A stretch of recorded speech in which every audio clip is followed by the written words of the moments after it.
Hey there, Veronica here with Oh Happy Plants again. I am answering your questions in a partnership with this giveaway that we're doing right now with Subtle Asian Lee on Instagram and Sansy Light. And I run Oh Happy Plants to. I can't talk.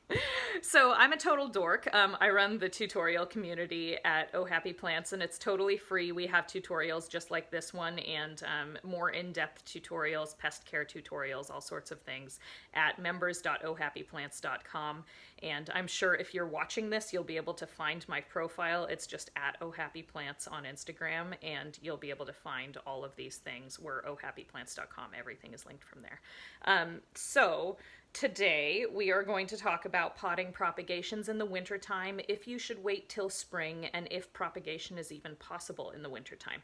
So I actually have some really relevant recent experience with this. I had a lot of propagation going on out in my garage, and I was doing this over the summer because I was sharing Hoyas throughout the community, and I was making just like I had way too many cuttings, and so I needed to, pot them up and get them going. And I have a tiny house, and so I wasn't going to do it in here. And so out there in the garage, it is not temperature controlled. It's a separate building from my house, and it is. I had to put up lights, of course, because there aren't any windows. But it is hot in the summer. It gets to like 80 or 90 degrees, and then it gets freezing cold in the winter. And what I noticed, and what I think most people know to be true, but new plant parents maybe haven't thought about this yet, heat and growth go hand in hand. Heat is a signal that the sun is out, obviously. If we had no electricity, if humans hadn't invented anything yet, then how do plants know that it's summer and it's time to grow and the resources are available, by which I mean sun? They know that because the heat goes up, the temperature goes up. And so heat is going to signal plants to push roots out faster, to grow leaves faster, to do all of that. So if you have a super bright room that's like 50 degrees, you're not going to see much growth.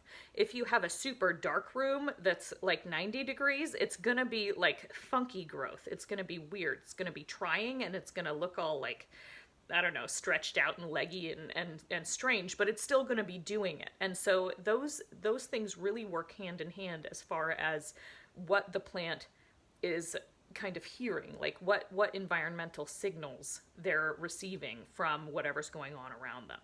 And plants are very adaptive to their environment. They are very slow and considerate when they are thinking about what they're going to do next. And so when you do something, like I see people try to root something, they put it in like a damp plastic bag with a paper towel for 2 weeks, and then they get frustrated because nothing's happening. And then they move it to another situation for a week or two, and they look at it and nothing's happening, and they keep like pulling the roots out, looking at them and moving them around and confusing the plant. And so our nerve impulses, like just an example, our nerve impulses, for me to think words and then have them coming out of my mouth so you can hear them, it takes a fraction of a second. And plants, I want to say, for one little nerve impulse to travel, and it's a different system, I recognize, but it's some kind of like electrical impulse, to travel a foot, it takes a few minutes for one impulse to travel that far. So plants are slow, and whatever is going on in there that's triggering these responses, the thinking that they're doing, is slow. And so we have to give them time to adapt to whatever situation. So the first thing that I want to tell you about wintertime propagation is, yes, heat matters.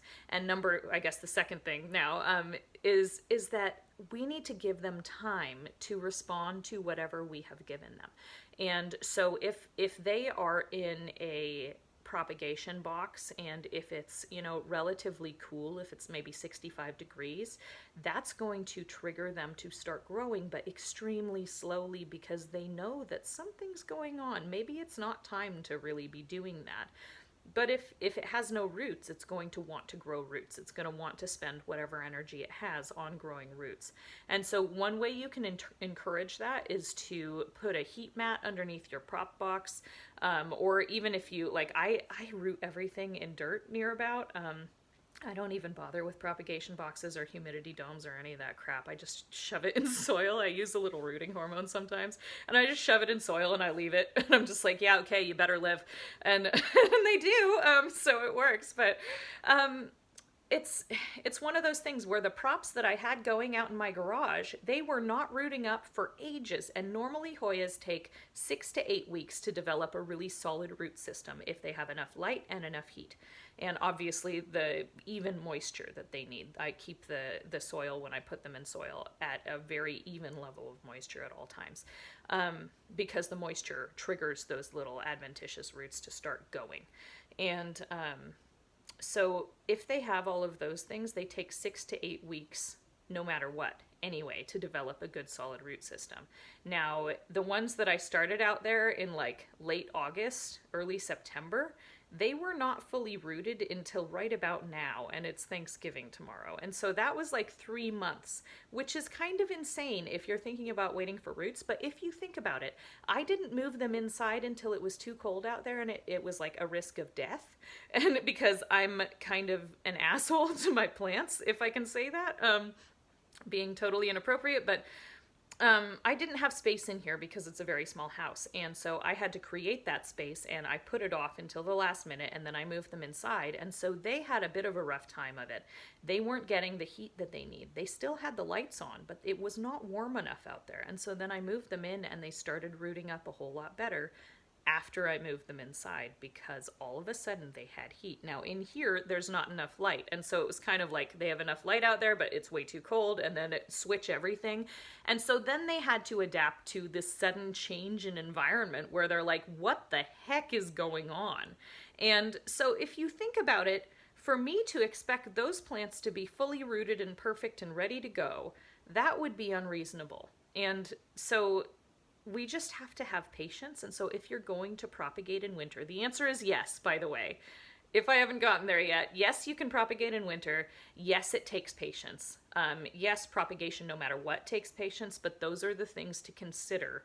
And then also, don't be yanking your plants out and looking at them all the time unless you can like obviously see the roots. If they're just in a cup of water or something like that, that's fine to look at them. But messing with them a whole lot, changing things up, all of that is going to set you back, unless you look at your situation and you say, oh, I'm propagating plants in a 60-degree room, I should turn the heat up in here. Then yeah, do it, but don't expect them to all of a sudden, like tomorrow, have new roots just because you did that today. That's not going to happen. It's going to take a while. So I hope that answers questions. One other question that I'll just go ahead and throw in here is about waiting to pot up propagations until spring, because I'm assuming this means propagations that were started in water, because the transition from water root to soil root, it's a different sort of root. You see those really thick, fleshy, white roots that grow in water, and then if you look at the same plant with its roots, like if you rinse the soil off them after you're repotting, the root looks different. It looks more similar to a stem. It looks more rooty if it's in soil, and it looks fungus gnat. Sorry, it looks more like, I don't know, like a bean sprout kind of water roots do. They're just weirdly fleshy, and so they do have a transition time. So one thing that I've heard of as far as getting that transition to be easy for the plant and kind of signaling it to just do it, to get it started, is to add a bunch of soil to your water, so it's basically mud for a while. Now, I haven't tried that myself, and I'd imagine if your soil is not sterile, that could trigger the plant to develop some kind of infection in the roots. Like, if the soil is bringing in a pathogen that is an anaerobic pathogen, then that is going to just make that smell like a stinky bog water swamp. And nobody wants that, and your roots certainly don't want that. But one of the things that a lot of people don't know is that plants, when they are stressed and going through a period of drought, which is the case if you take a plant from water and move it to soil, those roots have to adapt, which means it cannot pull water from the soil until those roots adapt. And so if you're doing that, it's going to automatically have a period of drought. It's going to wilt a little bit, and the oldest leaves are going to be used as water bottles, basically. This is called firing leaves. And if you see this happening, do not pull those yellow leaves off, because the plant is taking the water in from those leaves. If you take that water bottle off, all of a sudden it's thirsty again, and it has to kill the next oldest leaf. So you don't want to pull those yellowing leaves off. Just leave those on there until it starts to grow again. Once it's growing, once it's actively pushing out new growth, then you know that all of its root system has adapted and it's fine, and you can pull off any of those leaves. Or if it's like fully dead and crunchy and it just comes off in your hand, that's fine. It doesn't have any water left anyway. So I hope that answers that question. I'm going to throw in one more that was not asked, kind of a bonus question. A lot of people think that you have to wait till spring to repot. That depends. If you are doing a full-on repot where you wash all of the soil off with a hose, or a lot of people will use their fingers, but I don't do that. I use a hose because fingers will break roots and a hose will just wash the soil away from between them. And then you can just kind of sprinkle in and shake in new soil down around the roots. But if you are doing a full-on repot, instead of like, you can do kind of the halfway lazy method. You take the root ball out, you put it in a bigger pot, you put soil around the root ball and underneath, and you call it good. You know, you don't mess with the root ball itself. I think that is fine for winter. If a plant absolutely needs to be repotted, or if you are potting up propagations or something like that, I don't see why not. Just make sure it's in a warm enough environment and has enough light to be able to adapt to that change.